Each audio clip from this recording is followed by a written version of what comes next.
Oi, gente, bom dia! Olá, bom dia! Casal de namorados é executado com mais de 50 tiros no bairro Andorinhas, em Vitória. Familiares de Nicole tentam entender o motivo que levou a jovem ao local do crime. Filho do casal que morreu porque tomou solvente, como óleo de semente de abóbora, conta o sofrimento dos pais. E um médico faz um alerta para a compra de medicamentos pela internet. Vídeo chocante. A mãe ameaça enforcar a filha, um bebê.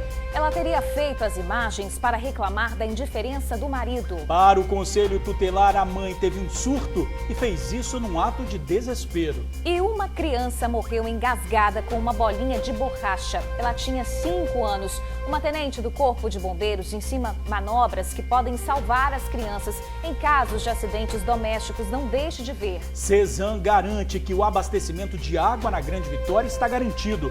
Um derramamento de óleo perto do rio Jucu ameaçava o fornecimento. Corte de luz proibido até setembro. A medida vale para a população de baixa renda durante a pandemia. Tudo sobre o agendamento de vacinas. Guarapari vai imunizar quem tem 30 anos. E você sabia que tem gente que se recusa a vacinar e pode ter problemas no emprego? Essa recusa pode gerar demissão? O TN te responde já já. Fique com a gente, o nosso retorno é rapidinho.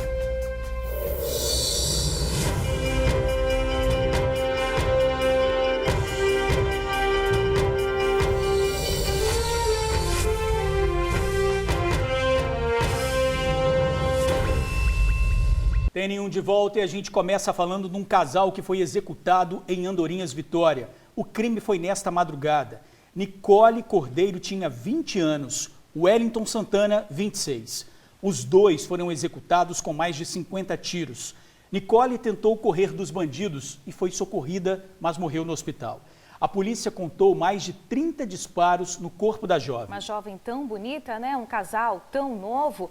Vamos lá, para fora, conversar agora com a repórter Suzy Faria, que esteve no local onde esse crime bárbaro aconteceu. Ela vai trazer mais detalhes dessa história para a gente. Suzy, bom dia para você.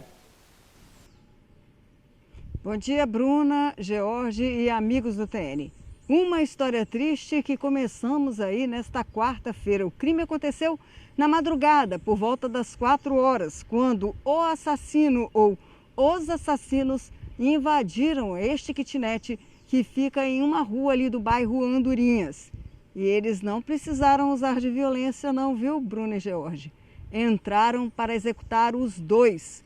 O alvo provavelmente era o Wellington, que já foi preso, cumpriu pena até o ano passado, saiu de alvará esse ano em março e estava há pouco tempo morando de novo em Andorinhas.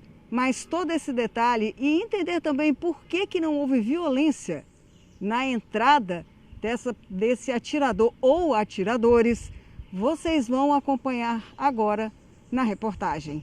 Fica de olho. Foi nesta casa que o crime aconteceu. Ela fica no bairro Andorinhas, em Vitória. Era por volta das 4 horas da madrugada. A polícia não sabe quantas pessoas participaram da execução, mas sabe que foram muitos tiros. Nessas fotos se tem uma ideia. A parede está cheia de marcas. E no chão foram encontradas muitas cápsulas. Nesta kitnet é que estava o casal que foi assassinado. O crime aconteceu dentro daquela kitnet ali, onde teria apenas uma cama e uma geladeira. O Wellington foi morto lá dentro, ainda em cima da cama. E embaixo estava o cachorro de Nicole, que acabou sendo atingido e também morreu. Nicole, de acordo com algumas informações, teria tentado fugir do assassino e foi atingida já aqui do lado de fora, onde a gente vê que tem algumas marcas de tiro, inclusive essa aqui, ó, no portão, essa aqui na parede. Ainda não se sabe o motivo. Aquele que se suspeita que seria referente ao tráfico de drogas e o Wellington seria o alvo principal. O Wellington Soledade Santana, de 26 anos, foi assassinado com tantos tiros que a perícia nem conseguiu contar. Foi encontrado em cima da cama. A outra vítima, Nicole Duarte Silva Cordeiro, de 20 anos, tentou correr e caiu próximo do portão. No corpo dela, os peritos contaram 31 perfurações, a maioria na perna.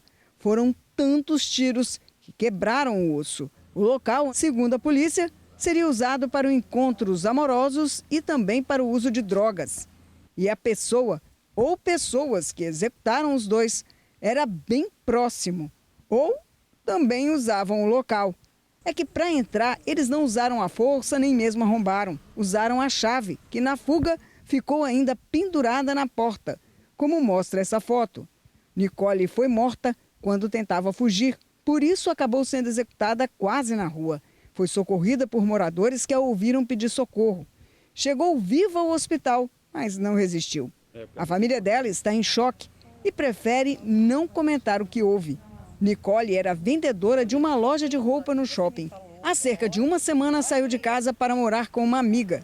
A família dela desconhecia o relacionamento com o Wellington e ficaram tão surpresos com a notícia da morte quanto com a pessoa que ela estava. O Wellington havia saído há pouco tempo da cadeia. Suspeita-se que, apesar de não ter passagens, Nicole tenha sido morta como queima de arquivo, porque teria visto e reconhecido o autor do crime. O caso agora será investigado pela Delegacia de Homicídios e Proteção à Mulher.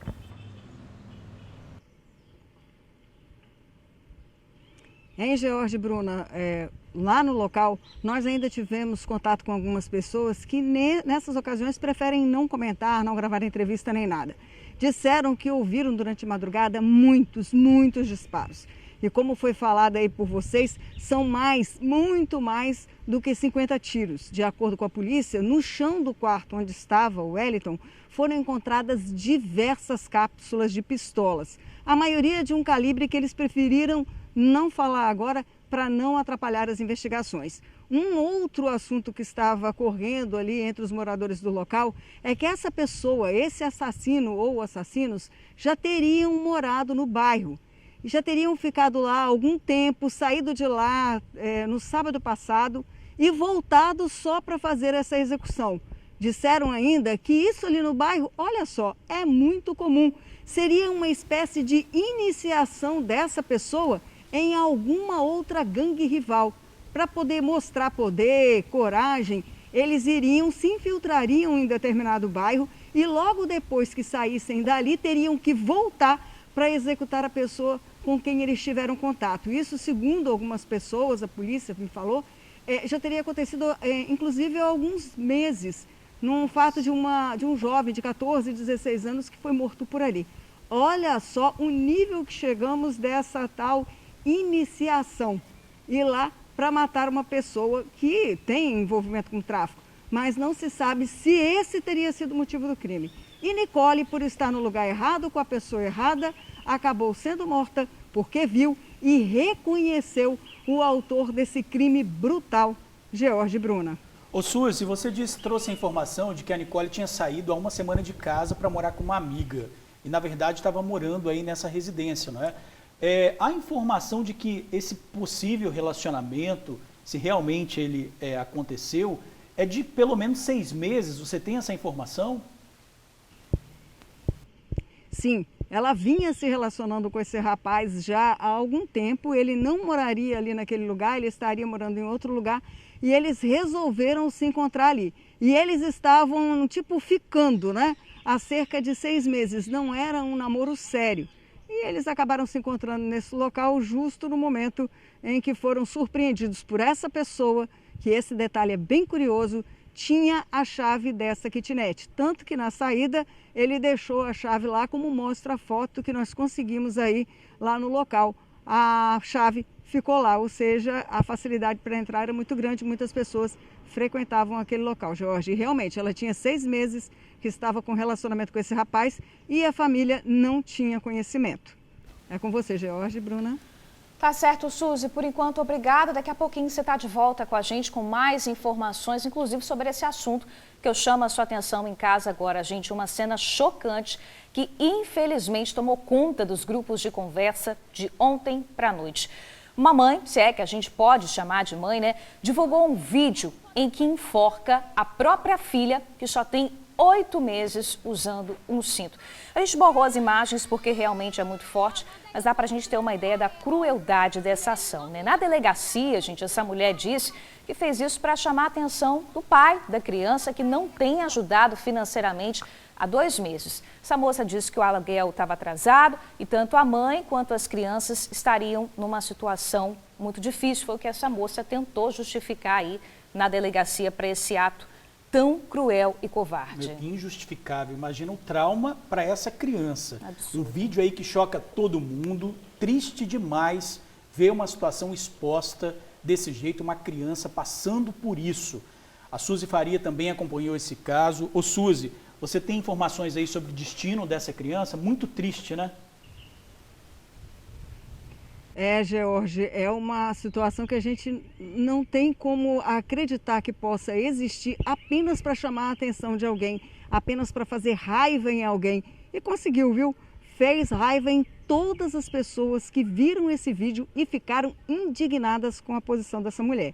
A informação que nós temos é que mãe e avó chegaram a ser ouvidas lá na Delegacia Regional da Serra. Porém, a mãe dessa criança não foi presa porque o delegado entendeu que não haviam fatos que pudessem gerar uma prisão em flagrante, já que esse caso aí aconteceu há cerca de 2 dias lá no bairro Felrosa. Disse também que o Conselho Tutelar entrou em ação por conta dessa criança. Ela foi retirada da mãe, que de acordo com a avó teria problemas psicológicos, estaria em depressão, enfrentando aí uma possível separação. E essa criança teria que ser deixada com a avó, sob a tutela da avó. E que a mãe deveria passar também por uma avaliação psicológica. Então, a mãe foi liberada, a avó fica com a tutela dessas crianças, mas vão ficar sob observação do Conselho Tutelar. Jorge. Pois é, Suzy, só se for para chamar a atenção do capeta para ir para o inferno, né? Absurdo, numa situação né? dessa, né? A gente vê a criança ali sofrendo, então tem que pensar nisso também. Isso mesmo. E ontem à noite, inclusive, né, Suzy, o Yuri esteve na delegacia, fez a cobertura completa desse caso. Você tem mais informações? O delegado falou mais alguma coisa? Como foi há 2 dias, né? Ela saiu do flagrante, essa mulher, né? Não ficou presa. Exatamente. Sobre isso, ele quis, inclusive o delegado Diego Aleluia foi chamado imediatamente, assim que foi avisado do que estava acontecendo, do conteúdo desse vídeo, e seguiu também para a Delegacia Regional lá da Serra para avaliar de perto a situação. E junto com o delegado de plantão chegaram a essa conclusão, como você falou, e está aí na matéria do Yuri, né?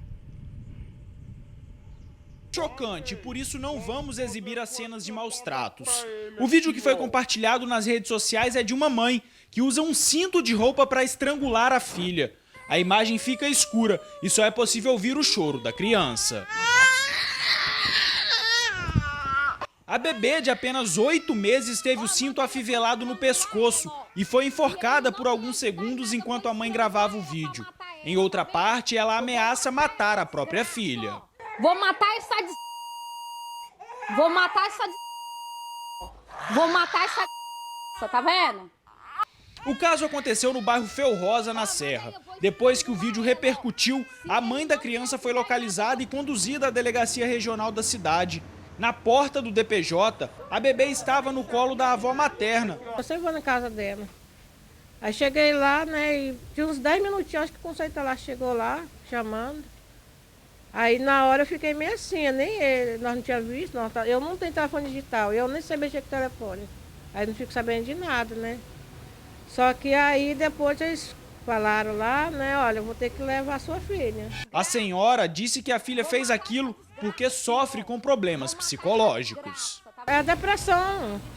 A minha filha está com a depressão muito avançada, ela não está bem. De acordo com a avó, o pai da menina está trabalhando no interior do estado e há 2 meses não manda dinheiro para a família. O casal, que tem mais 2 filhos, vive um relacionamento conturbado. Esse camarada aí veio na vida da minha filha para matar, roubar e destruir a vida da minha filha. Minha filha é uma menina alegre, ela só vivia cantando dentro de casa. Ela foi para Paulo Afonso, sofreu com ele lá, apanhou dele lá, quase tentou tirar a vida da minha filha. Quando ela estava grávida da neném aqui, ele tentou matar ela também, ela denunciou ele. A mãe da criança prestou depoimento e horas depois foi liberada. Saiu andando da delegacia. Durante todo o tempo em que ficamos aqui na porta da delegacia, nenhuma equipe da polícia ou do Conselho Tutelar apareceu para informar por que a mulher foi liberada e como fica agora a guarda da criança. Segundo a avó, a polícia disse que ela fica responsável pelos netos e que a mãe das crianças vai precisar de tratamento. A senhora lamenta passar por tudo isso. É muito triste, porque eu nunca pensei que fosse passar por isso. Suzy, olha só, tem uma história aí, né, que foi contada, que é a seguinte: a mãe dela disse, a mãe da mãe, disse que ela foi agredida por esse homem e agora ela está querendo chamar a atenção do mesmo homem agredindo o filho. Pois é, você viu na fala aí da avó, que família conturbada, que relacionamento turbulento que tem esse aí. Quer dizer, enquanto estava grávida, durante o relacionamento deles, ele tentou matar a mulher agora tenta se vingar usando a própria filha como isca aí para o marido, se ela está há 2 meses longe, não entra em contato, não manda dinheiro, como que uma tentativa, vamos colocar assim, de homicídio dessa criança iria chamar a atenção dele para mandar dinheiro ou para dar atenção à família. E, George, uma outra preocupação, meu amigo, essa criança vai ficar com a avó.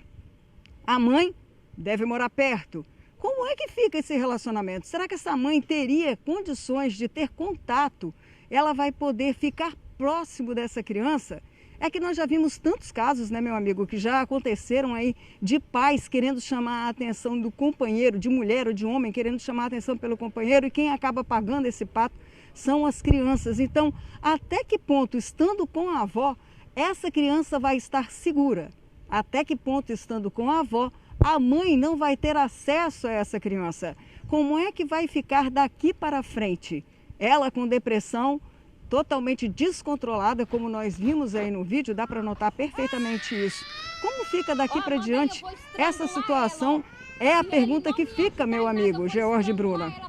Pois é, e na verdade a criança ela não vai entender que isso é uma brincadeira da mãe, é um fato de chamar a atenção do pai. A criança está traumatizada. Você imagina essa criança olhar a mãe chegando perto dela agora. Como vai ser? Pois é, né? E respondendo aí a esses questionamentos que a Suzy traz, por telefone, gente, a gente tem uma resposta do Conselho Tutelar que diz que ao receber, né, os vídeos dessa agressão, foi até a casa da família. As crianças, a princípio, estavam bem tratadas e não havia qualquer sinal de agressão. A mãe, ela foi levada para a delegacia, né, como a gente disse, vai ser responsabilizada pelo que ela fez, mas também vai ser submetida a um tratamento psicológico. A avó materna, então, a princípio, vai ficar aí com essas 3 crianças, né? São 3 filhos que essa moça tem. A Polícia Civil diz, então, né, que não teve elemento para prisão em flagrante, mas, de qualquer maneira, fez o encaminhamento para que essa criança fosse levada ao DML para fazer o exame de corpo e delito. E esse caso, então, vai ficar a cargo da Delegacia de Proteção à Criança e ao Adolescente. É importante, né, Suzy, que realmente ouça essa situação, né, e um profissional, como a Bruna disse, né, que o Conselho Tutelar disse, um psicólogo, para ouvir essa criança e ver como é que vai ficar essa relação com a mãe agora, né? Se eles vão continuar juntos, né? Porque essa mulher precisa ser afastada dessa criança. Porque mesmo que ela não tenha sofrido os maus tratos, mas sofreu de uma só vez uma tortura dessa, né, George? Então tem que ser avaliado essa possibilidade da mãe manter o contato com essa criança, pelo menos por agora, enquanto ela não está em tratamento e não se cura dessa situação que ela se envolveu, né, meu amigo? Muito triste, lamentável essa imagem, muito triste, Suzy. Tortura, né? Suzy, obrigada aí pelas informações. Olha, gente, a foto agora mostra o casal Rosineide Oliveira, de 52 anos, e Willis Pena Oliveira, de 51 anos. Um casal vítima de uma irresponsabilidade vendida na internet. Rosilene e Willis buscaram saúde prometida em um frasco de medicamento vendido, olha só, por R$600 e morreram. A gente falou também sobre esse assunto ontem. Eles consumiram um produto que tinha solvente. O TN1 conversou com o filho do casal, que fala com tristeza o sofrimento que os pais viveram. Pois Bruna. é, Jorge, na verdade o que aconteceu com o casal não é um caso isolado não, tá, gente? Consumir produtos sem saber a procedência pode ser um risco enorme para a saúde para todos nós. Vamos acompanhar na reportagem. Silêncio ensurdecedor de uma casa que vive o luto. Eles eram tudo para mim, fazia tudo por mim. e, como eu disse, fica sem eles aqui, fica um vazio muito grande. Rosineide Dornelles Mendes Oliveiras, de 52 anos, e Willis Pena de Oliveira, de 51 anos, são os pais do William, jovem de 22 anos. O casal morreu com um intervalo de 1 mês, depois de ingerirem um suposto remédio milagroso rotulado como óleo de semente de abóbora. Os dois começaram com sintomas de intoxicação em janeiro deste ano, depois de 2 semanas consumindo o produto. Eles começaram enjoos, vômitos constantes, né? Não parava de vomitar de jeito nenhum. E muito mal-estar, né? Bastante mal-estar. E até então a gente pensávamos que era uma virose. A mãe de William também internou, só que no dia seguinte. Daí em diante, eles lutaram pela vida, mas foram vencidos por uma insuficiência renal grave, consequência de casos de intoxicação. Mas eles começaram assim com um quadro de intoxicação igual qualquer intoxicação. Enjoo, vômito, uma diarreia. Deu até para confundir com uma infecção intestinal, uma coisa simples. Depois esse veneno, vamos dizer assim, né, que é o etileno glicol, ele vai impregnando o cérebro, né? Pode trazer edema cerebral, que foi o caso da senhora. A intoxicação foi provocada pelo que era vendido como óleo de semente de abóbora, mas que, na verdade, estava com uma quantidade 130 vezes a mais do que o permitido de etileno glicol. Mesma substância encontrada em uma cerveja no ano passado e que resultou na morte de 10 pessoas. O etileno glicol ele vai impregnando os nervos. A inervação causa o cérebro também, impregna o cérebro. E cursou com insuficiência renal, que foi a causa da morte. Mas eles morreram realmente por intoxicação pelo etileno glicol, não foi só pela insuficiência renal, foi um quadro de intoxicação grave, igual aconteceu há pouco tempo com uma cerveja famosa aí, né? O pai do William foi quem comprou o óleo, vendido na internet por R$ 650. Ele queria ajudar a esposa, que sofria de uma doença grave. A finalidade era meu pai, né? A finalidade de ter comprado para mais minha mãe. A minha mãe tinha um problema de saúde muito sério, delicado, que era neuralgia do trigêmeo, chama uma doença rara, que ataca a face, é uma parte da face da pessoa, que é uma dor intensa, muito intensa, que a pessoa sente. E por conta disso, meu pai comprou esse remédio, né? Desde o ano passado, a Anvisa publicou uma norma que retirou a obrigatoriedade de registro de alguns suplementos alimentares. Mas ainda assim, ao começar a fabricação de óleos ou xaropes, por exemplo, o fabricante precisa passar por uma inspeção da Vigilância Sanitária Municipal antes de começar a vender o produto. O que, nesse caso, não aconteceu. Depois de tomar conhecimento, a Polícia Civil descobriu em investigações que o suposto óleo de semente de abóbora era produzido em São Bernardo do Campo, São Paulo, em um local clandestino e completamente improvisado. Quando chegou lá, encontrou uma casa totalmente improvisada, com embalagens, inclusive armazenada ao lado de um vaso sanitário, totalmente artesanal.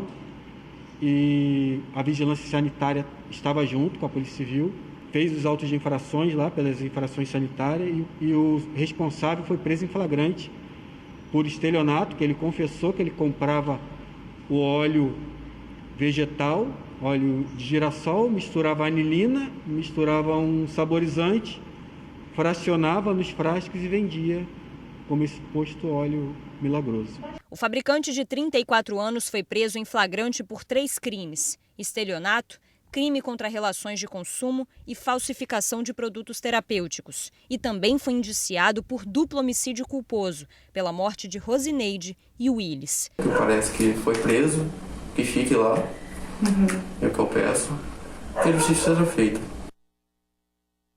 Gente, que sirva de alerta, né, para quem consome, compra esse tipo de produto pela internet, não sabe a procedência. Olha só o que aconteceu com esse casal. Muito alerta. Um alerta para todos nós, né? Gente, vamos lá para fora, rapidamente, falar com a repórter Suzy Faria. Ela está apurando um caso que teria acabado de acontecer, um caso grave na Barra do Jucu, em Vila Velha. Suzy, boa tarde. Boa tarde, Bruno e George. Novamente estamos aqui para falar de um caso que acontece na Barra do Jucu, onde um jovem de 17 anos surtou. A informação é que ele já teria matado os animais domésticos, um gato e um cachorro, e teria se trancado dentro do quarto com uma faca. A mãe dele, que estava nesse momento aí do surto, de tudo isso, acabou saindo, conseguindo sair da casa e acionado a polícia.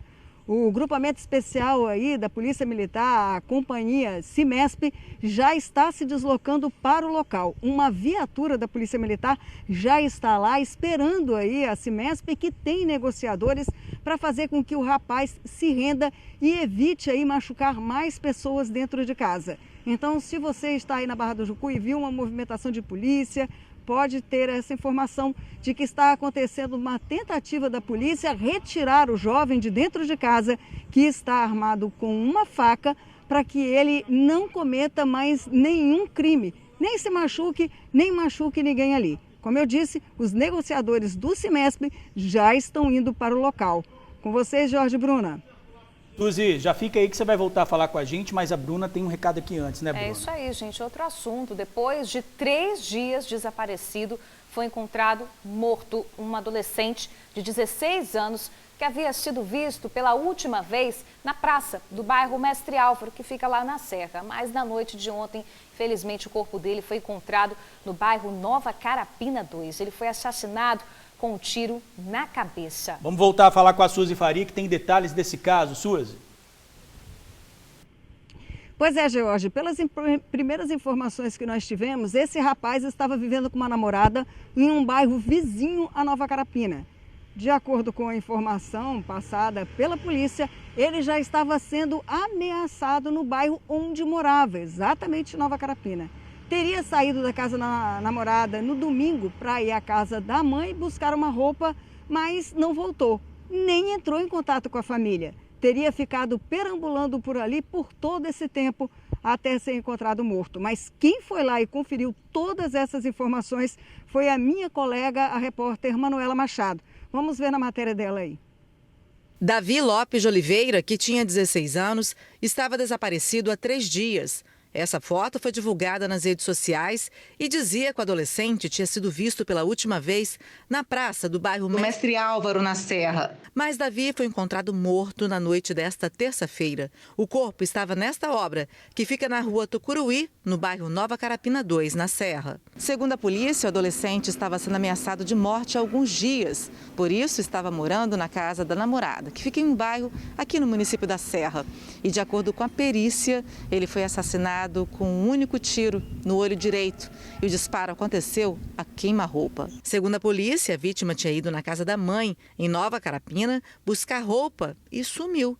Essa moradora disse que não conhecia Davi e ficou surpresa quando soube do crime. A única coisa que eu fiquei sabendo é que eles mataram, saíram para fora para ver, não vi mais nada, já não tinha ninguém. Nem polícia tinha aqui na rua mais. Fiquei surpresa porque não vi nada, não vi barulho, não escutei nada. Já essa outra moradora da rua Tucuruí contou que o marido foi assassinado em frente de casa. O crime foi há 13 anos, mas ela não superou e colocou a casa à venda. Ouvimos um barulho e não saímos, continuamos lá, achamos que era fogos, né? Continuamos lá dentro. Depois alguém chamou aqui no portão, aí nós vimos que eles estavam caídos já. A gente não consegue esquecer. Anos passa e não consegue sair da mente. Aí é preferível você vender e sair para outro lugar para ver se melhora, né? A mãe do adolescente foi ouvida na DHPP na manhã desta quarta-feira, mas não quis falar sobre o assassinato de Davi.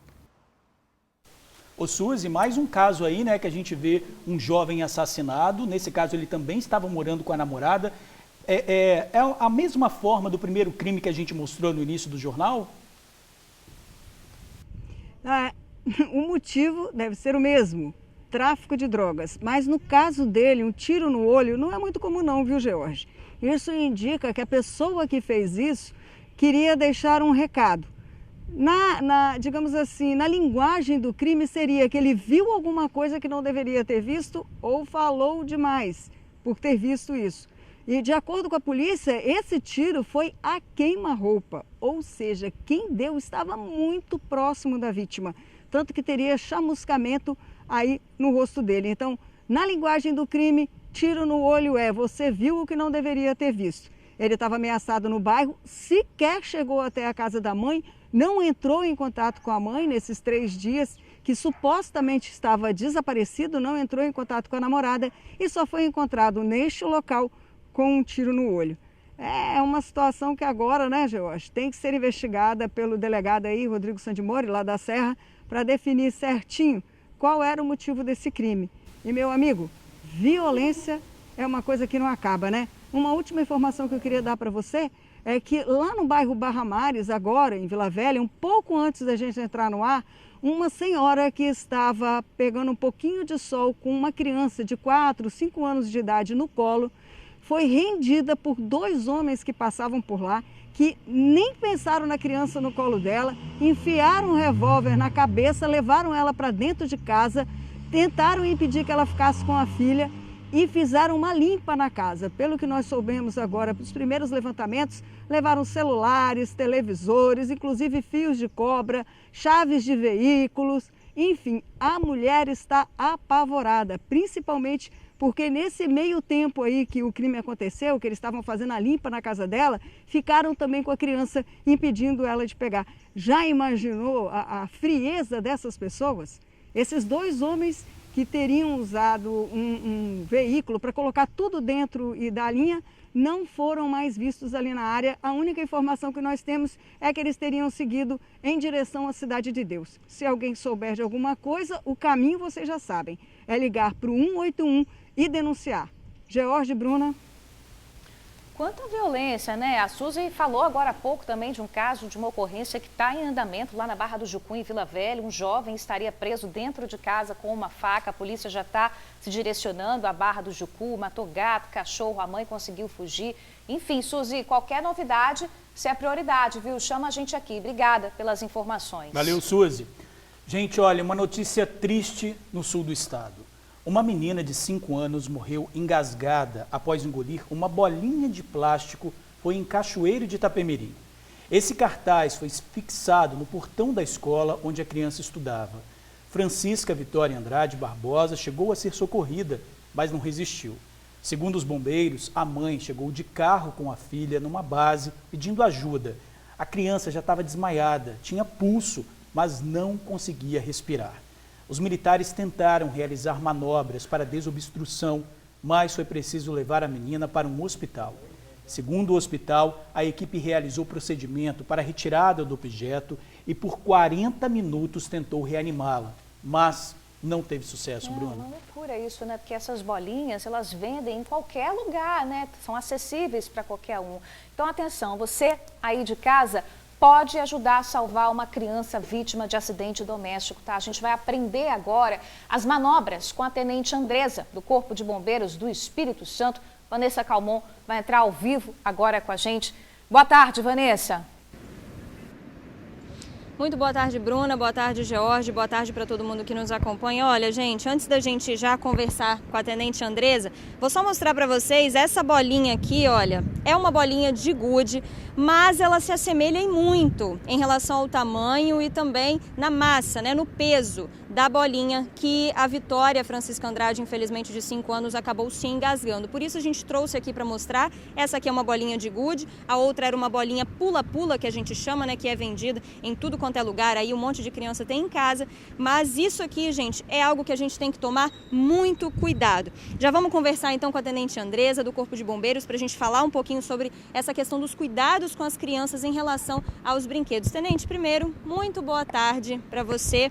Sobre essa bolinha aqui, Tenente, a bolinha pula-pula, qual que é o perigo dela em relação às crianças? Boa tarde a todos que nos acompanham. O perigo dela é que ela é um objeto pequeno e a criança ela pode colocar na boca e vir a se engasgar. Geralmente as crianças têm essa fase de explorar e colocar tudo na boca, né? Essa fase oral, tudo elas colocam ali na boca, então isso oferece muito risco. Essa bolinha, assim como outros objetos pequenos ou brinquedos pequenos que não são recomendados para a idade da criança. Então vamos mostrar quais são esses objetos para você aí de casa, que tem criança em casa, tem sobrinho, tem neto, tem filho, olha só. Então olha só, todo brinquedo ele tem a identificação da idade recomendada, né? Então, ó, acima de 4 anos, de 0 a 3 é proibido. E tem a indicação do selo do Inmetro, a certificação indicando que é um brinquedo seguro, que não vai se soltar em partes, como a gente tem alguns exemplos aqui, ó, né? Então, se eu tenho um brinquedo desse que a criança desmonta ele, ela pode introduzir uma parte dele na boca e vir a se engasgar. Brinquedos certificados, eles não soltam as partes, né? Eles são totalmente fixos, parafusados para não ter esse risco. E aí a gente tem uns outros brinquedos aqui que você trouxe também para mostrar pra gente. Esse aqui, ele solta também, isso. Tenente, é isso? Então aqui, ó, um outro exemplo do brinquedo que não é certificado, ó, que a criança pode puxar e se ela puxar já solta em duas partes, se ela colocar isso daqui na boca pode engasgar.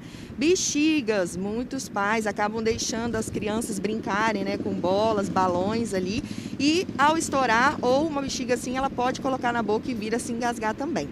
Tem uma questão também que é muito interessante que a tenente falou, gente, que é em relação às roupinhas. Às vezes a gente não tem maldade, compra uma roupinha para criança, mas sabe aquela roupinha que tem alguma coisa costurada, uma bolinha ou então uma bolinha colada? Vai lá, tenente, fala pra gente. Um outro exemplo são as roupinhas. Então a gente sempre tem que checar a qualidade quando a gente vai comprar, adquirir um produto. Se tem algum lacinho, se ele tá bem fixo, se ele tá costurado, se tem alguma pérola, algum alfinete, né? Retiro esses objetos porque pode causar risco. Ou compra uma roupinha de qualidade para não ter esse perigo da criança soltar essa parte aí. Agora, tenente, esse brinquedo maior aqui, ó, seria o recomendado, então, para crianças abaixo de 5 anos, enfim? Isso, são brinquedos que são as partes grandes, então, assim, é difícil a criança colocar, né, introduzir na boca ou vir a engolir, né? Então, nessa fase de determinada aprendizagem dela, ela consegue brincar e não tem o risco, né, criancinhas menores de engasgar com um objeto desse, por ele ser maior.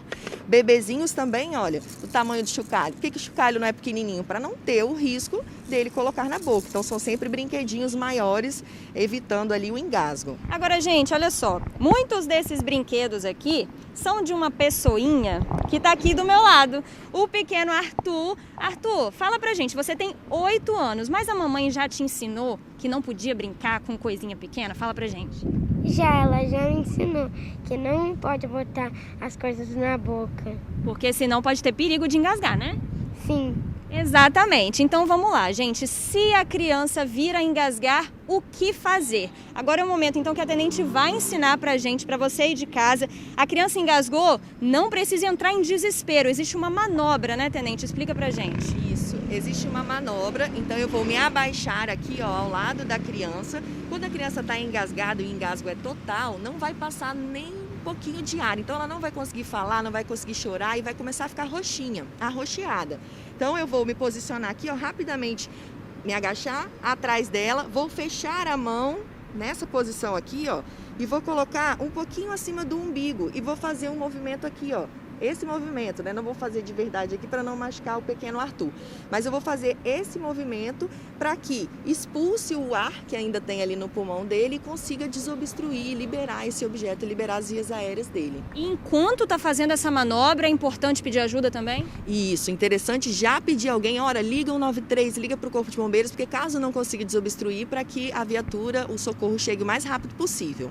E aí, então, o interessante nessa hora é não se desesperar, né, tenente? É tentar, de fato, fazer a manobra. Isso, é uma manobra simples. Então, como a gente demonstrou aqui, que resolve, que ajuda muito. Principalmente se a gente fizer com eficiência ali nas primeiras vezes que for fazer essa compressão, ajuda bastante a desobstruir. Aí, gente, as dicas da tenente Andresa, então, do Corpo de Bombeiros, ensinando aqui a fazer a manobra de desobstrução, também mostrando pra gente os brinquedos que são perigosos para as crianças. Vou mostrar mais uma vez aqui, ó. Essa bolinha, esse é um tamanho de bolinha de gude, mas é um tamanho de bolinha muito perigoso, tá, gente? Para crianças até 5 anos ou acima disso ainda. A gente sabe que criança é imprevisível. Às vezes, quando ela é pequenininha, ela tem a curiosidade de colocar na boca para sentir o gosto mesmo, né? Tá desenvolvendo. Mas quando ela é maiorzinha, ela também pode acabar fazendo isso por brincadeira e aí acaba engasgando. E a gente tem um perigo muito grande aí de, inclusive, a criança ir a óbito. Então, tá aí as dicas da tenente. Você que tá aí em casa, fica atento com o seu pequenininho para que não passe por uma situação como essa, né? Bruna e George. Ah, com certeza, né? Tem que estar atento mesmo. E tem essas bolinhas aí que você joga e quica, vai para todo lado. Sim. Depois você não vê, a criança está andando na casa e acaba pegando exatamente essa bolinha. Que bom ver o nosso bombeirinho consciente também, né? Isso aí do lado. Destaque para o pequeno Arthur, gente. Super participação aí. É importante, né? Se todo mundo soubesse essas manobras, isso tinha que aprender desde a escola. Sim, isso sim é matéria importante, né? A gente precisava saber desde sempre esse tipo de procedimento. Olha, gente, vamos seguir com o TN1. Um sargento da PM, acusado de dar um tapa no rosto de um frentista em Vila Velha, foi condenado a 1 ano e 5 meses, mas em regime aberto. Esse caso aconteceu no início do ano passado e foi registrado por câmeras de segurança do posto onde a vítima trabalhava. Essas imagens mostram o sargento Clemilson Silva cometendo a agressão e, em seguida, mostrando a arma para o frentista. Essa agressão teria acontecido depois que o frentista solicitou que o PM, que estava de moto e iria abastecer, descesse do veículo e tirasse o capacete.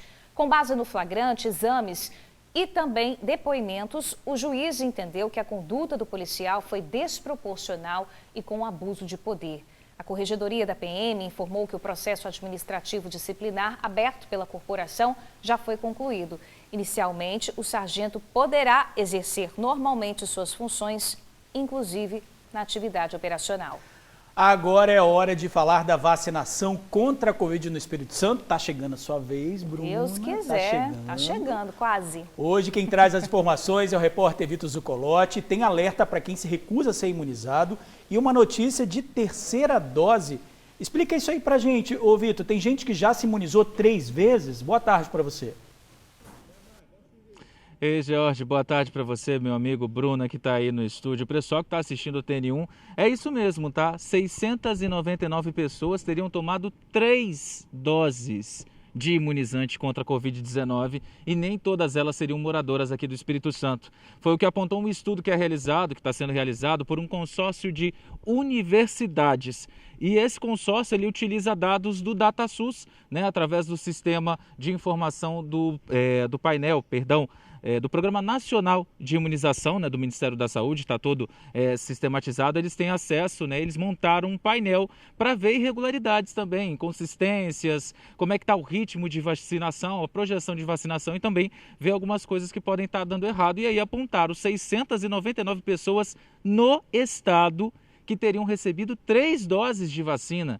Mas como isso, né? Se no caso são 2 doses disponíveis e quem tomou a vacina da Janssen, né, no caso, só foi imunizado uma vez. Esse estudo está sendo detalhado. E por falar nesse estudo, a Secretaria de Saúde, inclusive, durante essa semana, já divulgou que vai passar mais detalhes sobre a auditoria que foi feita nos municípios e também em todo o estado sobre a situação da vacinação, da campanha de vacinação, apontando irregularidades. Esse relatório geral vai ser passado ainda essa semana, porque, né, ao longo desse mês, né, inclusive do mês passado, assim que saiu esse relatório, a gente já ficou ciente, inclusive passou aqui no TN, que mais de 400 pessoas usaram o mesmo CPF para poder utilizar aí, né, para poder ser imunizado, e teve casos também que foi registradas 3 doses de vacina aplicada, 4. O que não se sabe ainda é, pegou esse CPF e usou para tentar passar, para furar a fila, né, sendo que você não tinha aquela idade, mas o CPF apontava. Então todas essas irregularidades, essas situações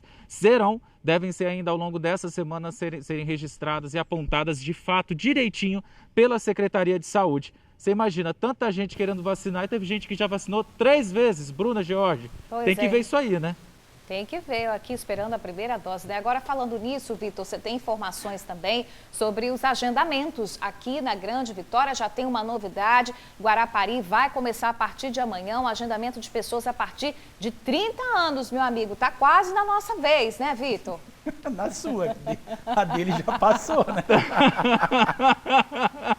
Ei, Bruna, então, na realidade, se eu fosse morador de Guarapari, já estava na minha hora, né, minha amiga? Que apesar do rostinho novo, eu tenho 33, não tenho menos de 30 não, mas é isso, tá? A partir de amanhã vai ser aí mais de 2.000 doses disponíveis para os moradores de Guarapari com mais de 30 anos, né? Então quem está com a minha faixa etária, 33, vai poder agendar no site da Prefeitura de Guarapari, isso amanhã. Mas vamos falar aqui da situação da Grande Vitória. Município da Serra, a gente abre vagas para vacina da Covid, tá? Primeira e segunda dose e pessoas, no caso, primeira dose com mais de 35 anos, sem comorbidade. Tem vaga também para a segunda dose, então fica atento, olhe o seu cartão de vacina e vê aí se está na hora de tomar a segunda dose também, tá? O agendamento ele vai ser aberto a partir das 6 da tarde, hoje, no município da Serra, através do site da Prefeitura da Serra. Em Cariacica também tem abertura de agendamento para a vacina da Covid, tá? A partir das 2 horas da tarde, 5.000 doses para pessoas com mais de 35 anos. Às 5 da tarde, então, vão ser 2 horas da tarde para as pessoas, né, com 35 anos mais Covid. E depois, às 5 da tarde, eles mudaram um pouquinho, 5 da tarde já é ofertado vacina de segunda dose para quem tomou a vacina, a primeira dose da AstraZeneca, há 70 dias. Guarapari, como eu disse, tem isso também. Em Vitória, agora há pouco saiu mais de 2.000 vagas para as pessoas com mais de 35 anos a partir das 5 horas da tarde. Todos esses agendamentos são feitos de forma online. É só acessar também, né, o site das prefeituras. Inclusive, Bruna, Jorge, além dessa questão da Covid-19, né, do agendamento, tem também gente que precisa tomar a vacina da gripe mesmo, da influenza. Tem muita gente que ainda não tomou. Na Serra, por conta disso, a partir das 8 da noite, é só procurar o agendamento para poder aí buscar e poder ser vacinado com a vacina da gripe. E Cariacica também está fazendo um verdadeiro multirão, são 4.000 doses da vacina da gripe para todo o público. É só entrar no site. E em Vila Velha, hoje, a partir das 5 horas, 1.000 vagas para o pessoal também tomar a vacina da gripe, da influenza. Passamos aí da Covid-19, agora a gente fala da influenza, que também é muito importante, afinal de contas, esse tempo abriu o sol, mas daqui a pouco à noite vai estar aquele gelo. Bom, já que a gente estava falando de vacina, gente, olha só, existe ainda recusa para tomar a vacina, né, em algumas situações, principalmente em ambiente de trabalho. Então, esse tipo de recusa, se a pessoa deixar de tomar vacina, isso pode gerar demissão. Isso tem que ficar bem atento, tanto que a situação 12 servidores da saúde do estado, eles podem ser demitidos porque se recusaram a tomar a vacina para combater a Covid-19. Mas afinal de contas, como é que funciona isso, né, no ambiente empresarial, de indústrias, de empresas? Eu fiz uma matéria junto com o cinegrafista Bruno Passos e a gente vai conferir ela agora. Dá uma olhada. Nessa empresa de contabilidade são 70 funcionários trabalhando. 3 ainda estão em home office, mas os demais já voltaram às suas rotinas. O álcool está na mesa, virou item obrigatório no serviço, assim como a máscara, claro. Por aqui, 40% dos funcionários já foram imunizados, pelo menos com a primeira dose, como o Edilson. Tomei minha primeira dose, já estou agendado para a segunda, estou aguardando o prazo, né, que foi prevista para o dia 2 de agosto. E vamos aguardar, né? Ele aguarda ansioso pela segunda dose. Segue os protocolos sem deixar nada passar. Até porque está com um familiar internado por conta da Covid-19. Aí a gente dá valor, né, da gravidade do problema, né, até quando não acontece com a gente, né? Mas a partir daí a gente vê realmente a situação. Com quase metade dos funcionários vacinados, a empresa ainda não adotou nenhuma medida para que os colaboradores comprovem que foram imunizados, que tomaram a vacina. A medida tem sido preventiva, mas em questão de orientação. A gente pede para quem puder tomar, mas também não tem nada de obrigação, a gente deixa muito à vontade. Mas a gente usa o hábito de conversar com o colaborador. Agora a gente vai sair um pouquinho desse ambiente de trabalho. Vamos para a rua? Segundo o STF, o Supremo Tribunal Federal, a vacina contra o coronavírus ela é obrigatória na população. Afinal de contas, a gente vive uma pandemia. Mas ninguém, olha só, ninguém pode ser forçado a tomá-la. Agora vamos voltar para as empresas. Diante dessa situação, várias interrogações começam a surgir. Mas afinal de contas, a empresa ela pode demitir o funcionário que se recusar a se vacinar para combater a Covid-19? Se sim, justa causa ou sem justa causa? É essas questões que um advogado trabalhista vai responder agora para a gente. Se o funcionário, por uma questão de decisão própria dele, não quiser tomar a vacina, aí sim a empresa pode partir para um processo demissional. A justa causa também pode ser aplicada, mas seguindo todas as etapas amparadas por lei. Primeiro você vai advertir verbalmente, depois você vai advertir de forma escrita, depois você vai aplicar a suspensão, né, que é o famoso balão que a gente fala aí, e aí sim você partir para a demissão. Então é todo um processo.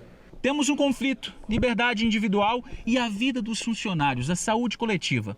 Mas será que há conflito mesmo? Para o especialista nessa balança, vidas. valem mais. Como que se decide um conflito? Através da proporcionalidade, né? Da razoabilidade das situações.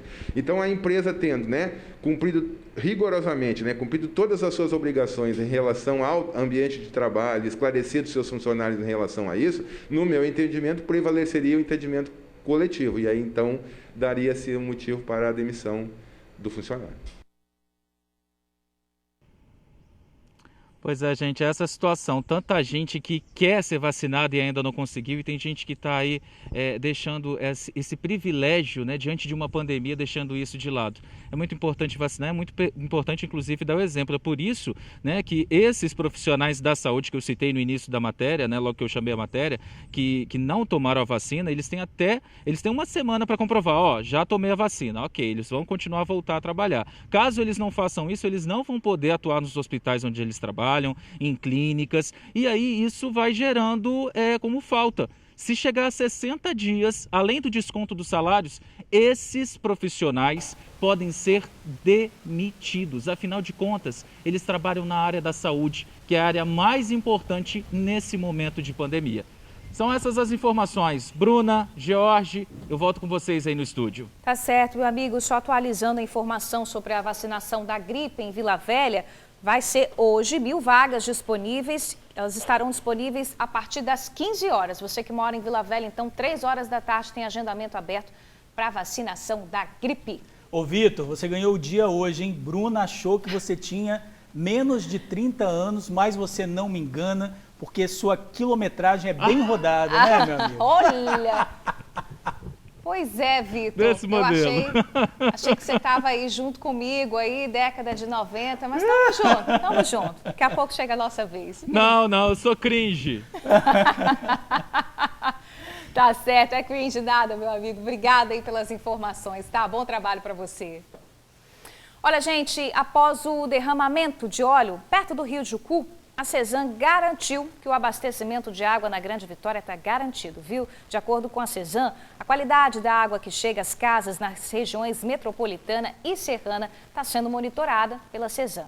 De acordo com o Instituto Estadual de Meio Ambiente e Recursos Hídricos, o IEMA, foi constatado que o produto vazado não atingiu o braço sul do Rio Jucu. O trecho do acidente fica mais afastado do rio e a drenagem percorre uma baixada com vegetação densa, que favoreceu a retenção do óleo combustível na cobertura vegetal e no solo da margem da rodovia. A carreta, com 45 mil litros de óleo diesel, tombou no quilômetro 64 da BR-262 em Marechal Floriano e derramou 17 mil litros perto do rio. De acordo com a Cesan, a produção está garantida e o fornecimento de água está acontecendo normalmente, viu? As equipes da companhia continuam no local monitorando a qualidade da água, fazendo o controle do tratamento. Após a análise preliminar do Instituto Estadual de Meio Ambiente e Recursos Hídricos, o IEMA, foi constatado até o fim da tarde que o produto vazado não atingiu o braço sul do Rio Jucu. Está proibido o corte de energia elétrica pelos próximos 3 meses por falta de pagamento para a população de baixa renda. Essa determinação da Agência Nacional de Energia Elétrica vale até o fim de setembro. Mas atenção, essa medida não isenta os consumidores do pagamento da conta. Apenas garante que eles tenham energia elétrica enquanto há a crise econômica devido à pandemia. A decisão vai beneficiar 12 milhões de famílias brasileiras que estão inscritas no CadÚnico, com renda mensal menor ou igual a meio salário mínimo por pessoa. Agora, 12h38, a Justiça mandou prender o empresário Wagner Dondoni. Vamos acompanhar. Dondoni foi condenado por matar uma família num acidente que aconteceu no dia 20 de abril de 2008. O pedido acontece 13 anos após a batida e mais de 3 anos após ser condenado por um júri popular. A ordem de prisão foi solicitada pelo Ministério Público do Estado e deve ser cumprida imediatamente. Dondoni chegou a ficar preso por 1 ano e 2 meses no Centro de Triagem de Viana, mas foi solto após a decisão do Supremo. Agora não cabe mais recurso e a pena final ficou definida em 26 anos e 10 meses de prisão em regime fechado. O empresário foi condenado por dirigir embriagado, fazendo zigue-zague na pista, quando voltava de uma boate em Guarapari, na BR-101, em Viana. Foi em abril de 2008. No caminho, bateu de frente com um veículo conduzido pelo cabeleireiro Ronaldo Andrade. Ronaldo perdeu os 2 filhos, Rafael Scalfone Andrade, de 13 anos, e Ronald Andrade, de 3 anos, além da mulher Maria Sueli Costa Miranda, de 29 anos. O cabeleireiro foi o único sobrevivente. Bom, de acordo com a Secretaria de Justiça, até o momento, Wagner Dondoni não deu entrada em nenhum presídio capixaba. Quarta-feira, 7 de julho. Veja os destaques do jornal A Tribuna. 100 mil podem pegar até 150 mil reais em empréstimo com juros menores. Na foto principal, casal morre envenenado com óleo comprado pela internet. Comissão aprova carro zero mais barato para idosos. Taxista divulga morte em acidente sem saber que vítima era a própria irmã. 5 cidades ameaçadas de ficar sem água. E veja ainda na edição de hoje, 699 no estado tomaram 3 doses da vacina. Em esportes, Arrascaeta reforça o Fla contra o Galo. E médicos desfazem mitos sobre chocolate.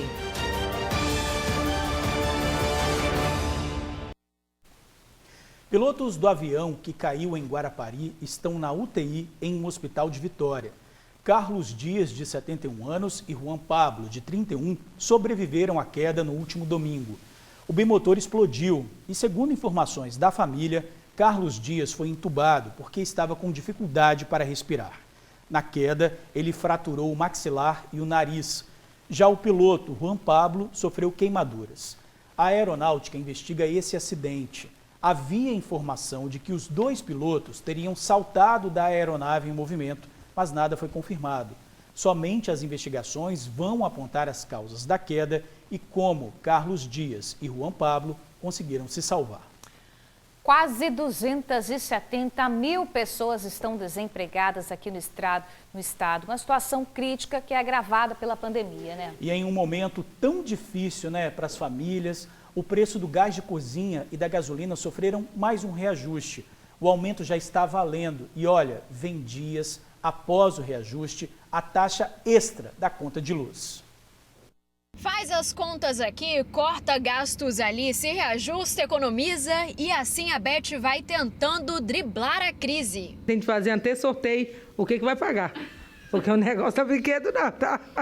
Cada dia as coisas subindo, aumentando, né? Beth é cozinheira, dona de um buffet e com o aumento do gás e da gasolina, ela teve que vender o carro e dispensar o motoboy para cortar gastos e tentar economizar. Por causa dessa crise aí, então as coisas estavam muito difíceis, está ainda difícil.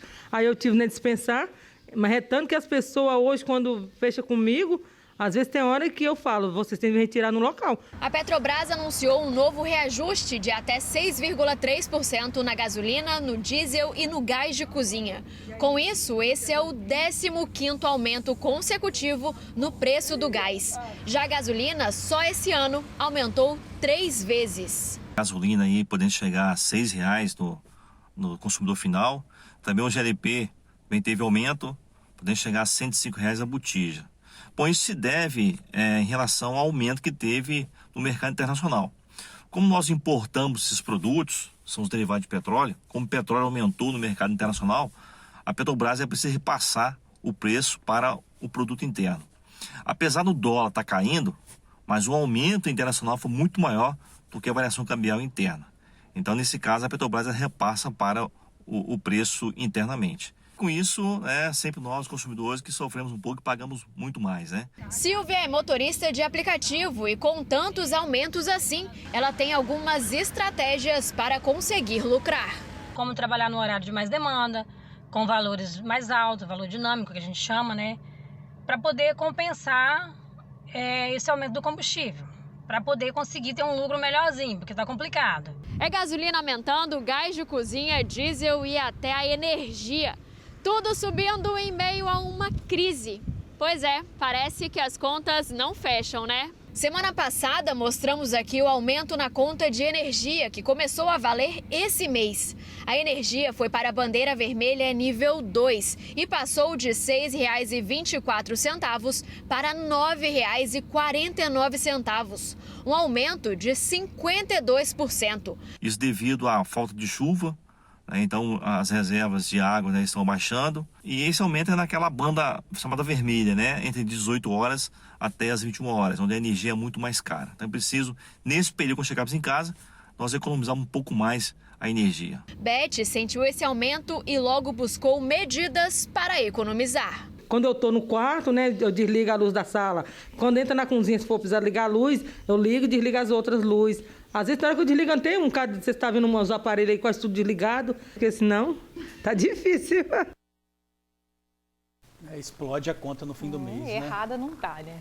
E nós vamos para um rápido intervalo aqui no TN. No próximo bloco você vai ver a insegurança de alunos da rede pública com o Enem 2021. Pois é, muitos estão reclamando que o preparo para o exame foi prejudicado com a pandemia.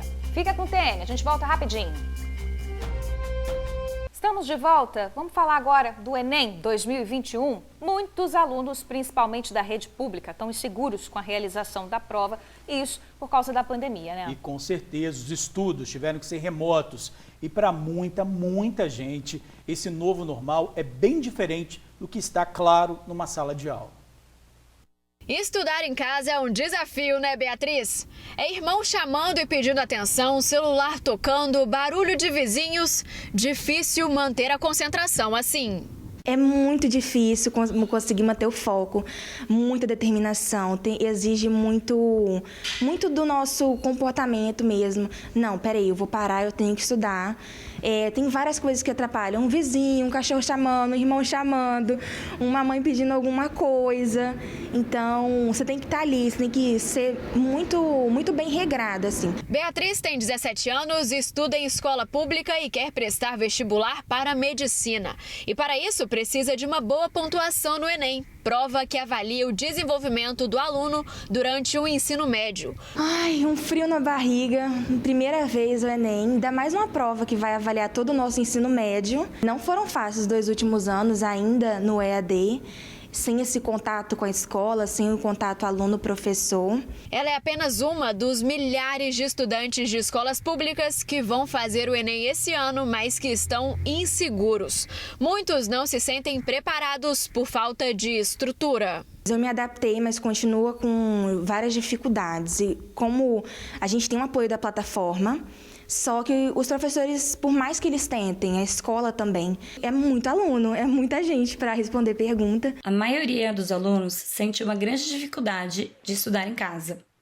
Além da falta de internet rápida e o computador para acessar os conteúdos e acompanhar as aulas, faltaram também o próprio equilíbrio emocional e a capacidade de organização para estudar. As inscrições para o Enem vão até o dia 14 de junho. Já as provas serão aplicadas nos dias 21 e 28 de novembro. Ainda faltam 4 meses para a prova e os estudantes já estão ansiosos. Alguns alunos ainda não se adaptaram ao ensino online, não conseguem acompanhar a turma e muitos já pensaram até em desistir. Nós já notamos um grande aumento de evasão escolar, principalmente nas escolas públicas.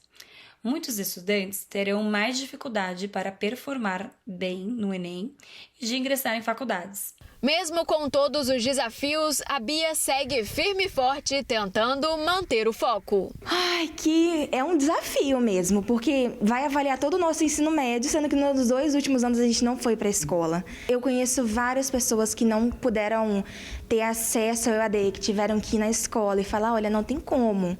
E muitas dessas pessoas passaram por dificuldades, ficaram atrasados nas matérias. E a escola ajudou no máximo que pôde, imprimir as atividades, mas é difícil, é complicado para quem não tem uma estrutura boa, não tem um telefone, um celular, um notebook para estudar, é difícil. Demais, né? Olha, as inscrições para o Enem vão até o próximo dia 14 e podem ser feitas no site enem.inep.gov.br ou pelo aplicativo Enem. As provas vão acontecer nos dias 21 e 28 de novembro. Foi o que ela disse, né? Não é questão de se adaptar. Muitos estudantes não têm internet, não têm condição de pagar a internet. Não tem opção, né? Olha, antes de encerrar o TN1, nós vamos ver como está o tempo. Bora. Vamos lá? Hoje cedo estava meio nublado e um friozinho gostoso, né? Mas agora o tempo lá fora, você está vendo aí, abriu e o dia hoje segue sem chuva. Isso aí, céu azul, céu aberto. Na Grande Vitória, temperatura mínima de 16 e máxima de 28 graus. 12h52, hora de encerrar o TN1 de hoje. Beijo enorme para vocês. Até amanhã, né, Gê? Tchau, gente. Até amanhã.